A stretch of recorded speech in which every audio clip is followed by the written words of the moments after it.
पूर्वी खबर। कोलकाता के भाषा आंदोलन प्रतीक मंच को तोड़े जाने की घटना को लेकर रानीगंज की राजनीतिक सरगर्मी बढ़ा दी है। इस घटना के खिलाफ रानीगंज टाउन प्रेसिडेंट रुपेश यादव की ओर से मंगलवार को एतवारी मोड़ पर एक विरोध पथ सभा का आयोजन किया गया। तृणमूल कांग्रेस के नेताओं ने इस घटना को लोकतांत्रिक अधिकार और भाषा अस्मिता का सीधा हमला करार दिया है। पथ सभा में रानीगंज शहर के तृणमूल कांग्रेस के अध्यक्ष रुपेश यादव, रानीगंज बोर्ड चेयरमैन मुजम्मिल शहजादा अंसारी, वार्ड पार्षद अख्तरी खातून, बड़ी संख्या में स्थानीय लोग और कार्यकर्ता शामिल हुए। अपने संबोधन के दौरान रुपेश यादव ने बताया कि भाषा आंदोलन का मंच केवल एक संरचना नहीं बल्कि बंगाल की अस्मिता, त्याग और गौरव का प्रतीक है। इसका टूटना न केवल भौतिक नुकसान है बल्कि सामाजिक और सांस्कृतिक को गहरी चोट है। आइए जानते हैं आगे की जानकारी।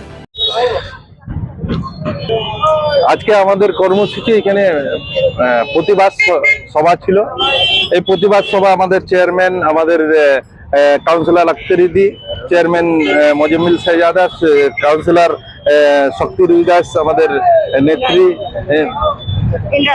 ইন্দ্রাণী থেকে শুরু করে সবাই আছে, আমাদের জ্যোতি সিং আছে, সবাই আমরা এই প্রতিবাদ সভা এই কারণে গতকালকে আমরা দেখেছি, আপনারাও দেখেছেন যেভাবে ভারতীয় জনতা পার্টি সেনাবাহিনীর যে কাজটা আসল কাজ থেকে বিরত রেখে যেভাবে কালকে আমাদের প্রতিবাদ মঞ্চকে খুলে দেওয়া হলো, ভেস্তে দেওয়া হলো, যাতে আমাদের এই প্রতিবাদটা কিসের প্রতিবাদ, তো যেভাবে ভারতীয় জনতা পার্টি সারা দেশ জুড়ে বাংলা ভাষীদের উপর, বাঙালিদের উপর যে অন্যায় অত্যাচার অবিচার চালাচ্ছেন, বাংলা বললেই তাদেরকে বাংলাদেশি সাজিয়ে বাংলাদেশে পাঠিয়ে দেওয়া হচ্ছে, তারা কাঁদছে, তাদেরকে বলা হচ্ছে তারা রোহিঙ্গিয়া, তারা বাংলাদেশি, এই বলে তার প্রতিবাদে আমাদের প্রতিবাদ সভা চলছিল। সেই প্রতিবাদ সভাকে সেনাবাহিনীকে দিয়ে, আর্মিকে দিয়ে ভারতীয় জনতা পার্টি ভেস্তে দেওয়ার চেষ্টা করেছে, কিন্তু সেটা ভেস্তে যায়নি। কারণ আমরা দেখেছি গতকালকে এখানে মঞ্চ খোলা হয়েছে, আমাদের দিদি রাস্তার উপর দাঁড়িয়ে প্রতিবাদ সভা প্রতিবাদ করেছেন, আর কালকেও এখানে ভেস্তে দেওয়ার চেষ্টা করেছিলেন।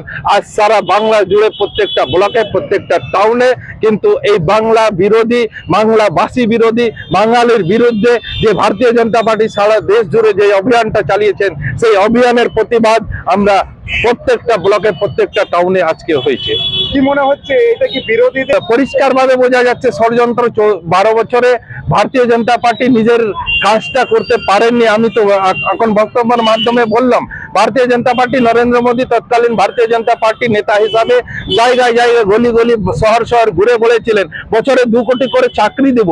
2 কোটি চাকরি হিসাবে যদি যোগ করা হয় 12 বছরে 24 কোটি চাকরি। এই 24 কোটি চাকরির চোর হচ্ছে নরেন্দ্র মোদী, অমিত শাহ, ভারতীয় জনতা পার্টি সরকার। তাই যে আমরা বলি চাকরি চোর, 24 কোটি চাকরি চোর, নরেন্দ্র মোদী গদ্দি ছোড়।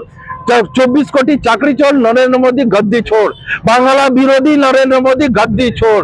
বাংলা ভাষী বিরোধী নরেন্দ্র মোদী গদ্দি ছোড়। বাঙালি বিরোধী নরেন্দ্র মোদী গদ্দি ছোড়, আমরা বরাবর বলি।